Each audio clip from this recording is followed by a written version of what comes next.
क्योंकि आपकी सियासत नवाज शरीफ के नाम से शुरू होती है। आपको हुकूमत चलाने के लिए और हुकूमत में आने के लिए नवाज शरीफ का नाम इस्तेमाल करना पड़ता है, क्योंकि 2 दिन से 2 साला कारकर्दगी पे सवालिया निशान है।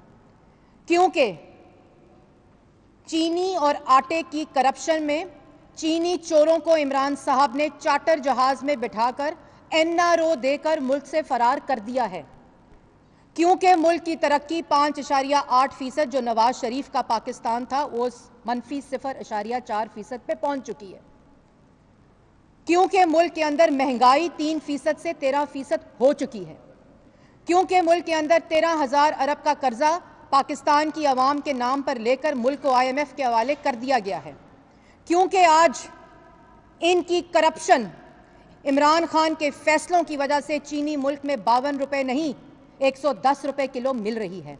आटा मुल्क के अंदर 33 रुपए नहीं 78 रुपए फरोख्त किया जा रहा है। इनकी करप्शन, इनकी फैसले, और रोज इजलास क्या बुलाते हैं कि हम नवाज शरीफ को बुला रहे हैं वापस। नवाज शरीफ मुल्क का 3 दफा मुंतखब वजीर आजम है, जिसने पाकिस्तान के अवाम की खिदमत की है, नौजवान नस्ल की तरक्की का इंतज़ाम किया है, और जिन मंसूबों पर आप आज तक तख्ती लगा रहे हैं वो नवाज शरीफ का तोहफा है। और नवाज शरीफ मुल्क से इलाज कराने कानूनी तरीके से और पंजाब हुकूमत की इजाज़त से गया है। अगर आपने इबरत का निशान बनाना है तो बनाए यास्मीन राशिद को। अगर आपने इबरत का निशान बनाना है तो बनाए सर्विसेज हॉस्पिटल के हेड को और उस पूरे बोर्ड को जिसने रिपोर्ट में लिखा कि हम नवाज शरीफ का इलाज पाकिस्तान में नहीं कर सकते।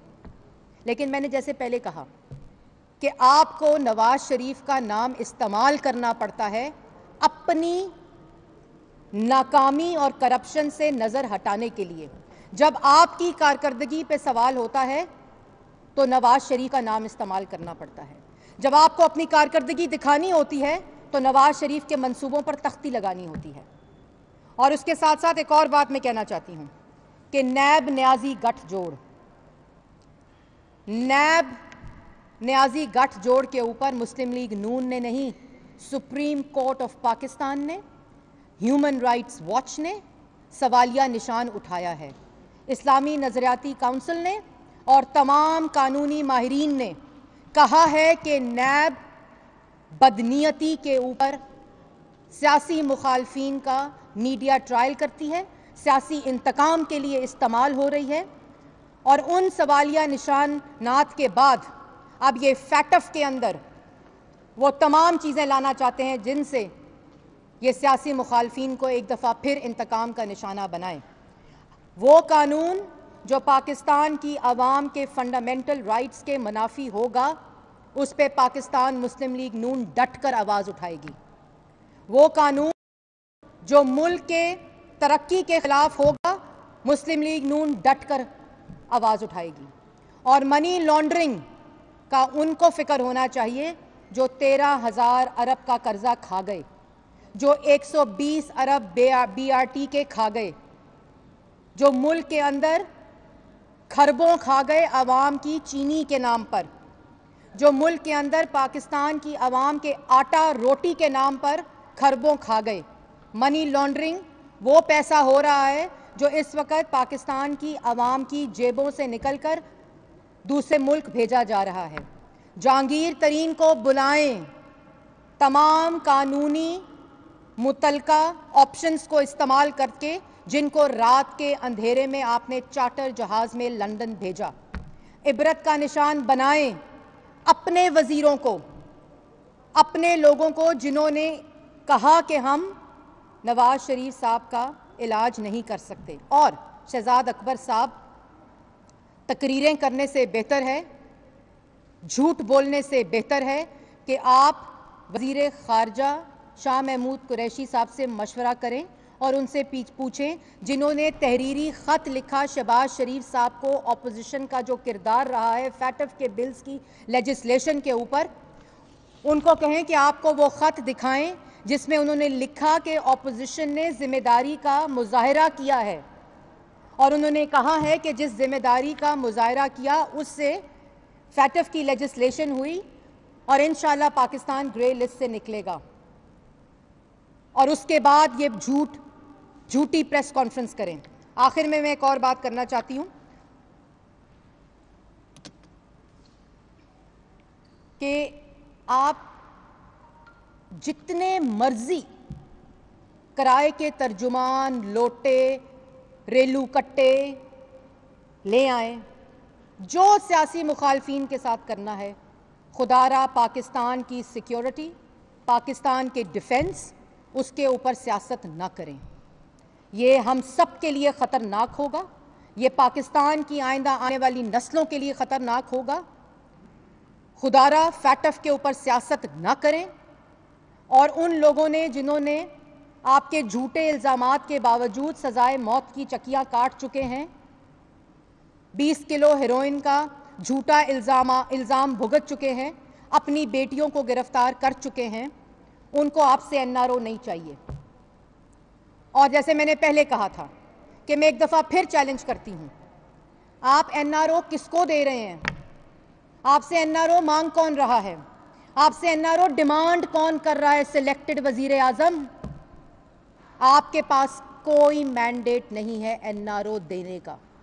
आपको मैं चैलेंज करती हूं, आपके इन झूठे तर्जुमानों को चैलेंज करती हूं, आपके स्पोक्स पर्सन को मैंने चैलेंज किया था कि नाम बताएं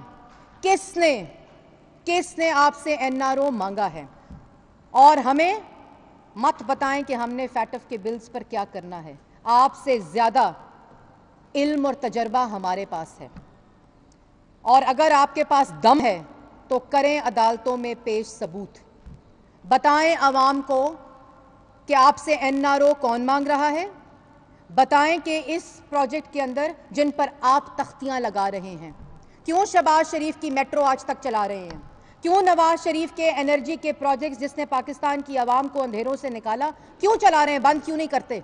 अगर वो करप्शन पे मबनी है, अगर उन मंसूबों से मनी लॉन्ड्रिंग हुई है, तो क्यों मोटरवे पे सफ़र करते हैं, क्यों मोटरवे को बंद नहीं करते? आप जिस मंसूबे को हाथ लगाते हैं वो नवाज शरीफ का मंसूबा है। आप जिस मंसूबे पे तख्ती लगाते हैं वो नवाज शरीफ का मंसूबा है। आपने सीपैक को कंट्रोवर्शियल करने की कोशिश की, क्योंकि सीपैक के साथ पाकिस्तान की आइंदा आने वाली नस्लों का फ्यूचर जुड़ा था, मुस्तकबिल जुड़ा था, मुल्क की तरक्की का मुस्तकबिल जुड़ा था। क्यों बंद नहीं करते? क्यों मुल्क के खिलाफ साजिश कर रहे हैं? क्योंकि आपको ये टास्क दिया गया है 23 फॉरेन फंडिंग अकाउंट्स, जिसका आपने जवाब नहीं दिया, जो आपने खुफिया तरीके से पाकिस्तान में पैसा मंगवाया, जिसके ज़रिए आप पाकिस्तान की आवाम के ख़िलाफ़ दुश्मनी कर रहे हैं, उसका जवाब तो आपको देना पड़ेगा। बाकी भूलिएगा ना, मैं आपको आज चैलेंज करके जा रही हूँ, आपके इन किराए के तर्जुमानों को चैलेंज करके जा रही हूँ कि बताएं एनआरओ किसने मांगा है। और जो मनी लॉन्ड्रिंग, जिससे मैंने पहले कहा कि मनी लॉन्ड्रिंग को इंसर्ट ऑपोजिशन ने कराया, कि इसको टेरर फाइनेंसिंग के साथ जोड़ के इंसर्ट किया जाए फैटफ बिल के अंदर, वो आपने नहीं कराया, क्योंकि आप तो आजकल मनी लॉन्ड्रिंग में मसरूफ़ हैं। और ये रोज़ डुगडुगी बजाने से बेहतर है कि पाकिस्तान की आवाम को रोज़गार दें, मुल्क को तरक्की दें। हमने तमाम जवाबात अदालत में जमा करा दिए हैं। नवाज शरीफ साहब की सेहत के ऊपर रिपोर्ट हर महीने पंजाब हुकूमत को जमा होती है। अभी पिछले महीने हमने जमा करवाई है, जो कोर्ट का ऑर्डर था। और झूठ बोलकर आप नवाज शरीफ की सेहत पर सियासत तो कर सकते हैं, लेकिन एक ईंट नवाज शरीफ जैसी लगाना अल्लाह ताला ने आपकी किस्मत में नहीं रखा। इसलिए ये झूठे बयानिए को, चाहे वो खारजा पॉलिसी हो, चाहे मुल्क की मईशत हो, चाहे मुल्क का डिफेंस हो, चाहे मुल्क की सिक्योरिटी इश्यूज़ हो, चाहे मुल्क की डेवलपमेंट हो, चाहे मुल्क की तरक्की हो, आपने हर शोबे को तबाह किया। एक सोची समझी साजिश के तहत आपने हर वो फैसला किया जिससे मुल्क का हर शोबा तबाह हो, मुल्क की तरक्की रुक जाए, मुल्क के अंदर बिजनेस ख़त्म हो जाए, मुल्क के अंदर रोज़गार ख़त्म हो जाए, मुल्क के अंदर हर किस्म की तरक्की मुंजमद हो जाए। और आखिर में आपने अवाम का आटा और चीनी भी चोरी कर लिया, पेट्रोल चोरी कर दिया। आज अवाम के पास पैसे नहीं हैं कि वो दवाइयाँ ख़रीद सके जो 500% महंगी हो गई। इसलिए खुदारा पाकिस्तान के सिक्योरिटी इशूज़ पर, पाकिस्तान की खारजा पॉलिसी पर, पाकिस्तान की सफारतकारी पर, पाकिस्तान की मईशत पर सियासत न करें। सियासत करनी हमें भी आती है, लेकिन हम एक ज़िम्मेदार तरीके से जो पाकिस्तान के नेशनल इंटरेस्ट के इश्यूज़ हों उन पे हमें सियासत करना सिखाया नहीं गया, और हर बात का, हर झूठ का इसी तरह जवाब मिलेगा और आपके जवाब के हम मुंतज़िर रहेंगे। मैडम, आप पाकिस्तानी अवाम की दहशत की फिक्र कर रही हैं, लेकिन हुकूमती वज़रा ये कहते हैं कि नवाज शरीफ ने कुछ ऐसी अद्वियात इस्तेमाल की थी जिससे उनकी हालत बिगड़ गई और मेडिकल रिपोर्ट बनवाने के लिए सब कुछ किया गया था, इसकी तहकीकात होंगी। फिर वही कहते हैं कि मियाँ साहब जो है वो लंदन में कॉफ़ी पी रहे हैं, जब वो गए थे उनकी हालत ऐसी नहीं थी और अब वो घूम रहे हैं।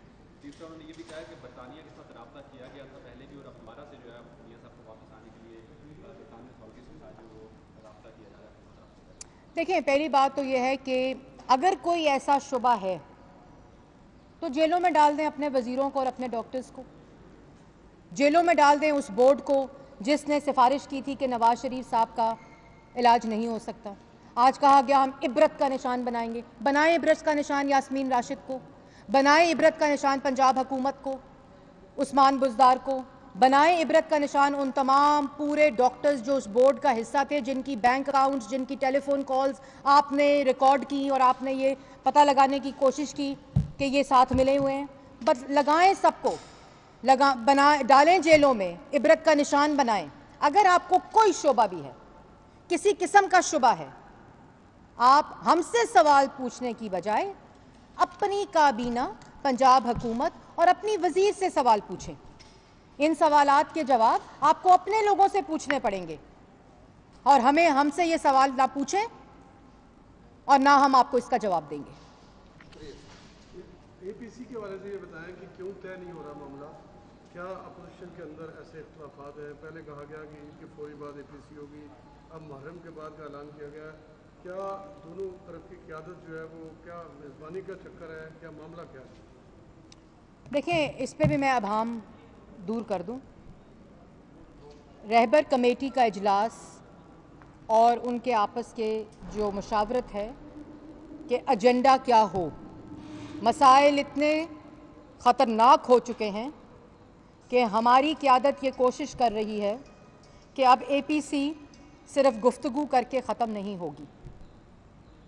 अब इन नालायकों को, इन चोरों को, इस करप्ट टोले को, जिसने एक दिन वैसे भी ब्रीफ केस उठा के चले जाना है, वो चला जाएगा, लेकिन इतनी आसानी से नहीं।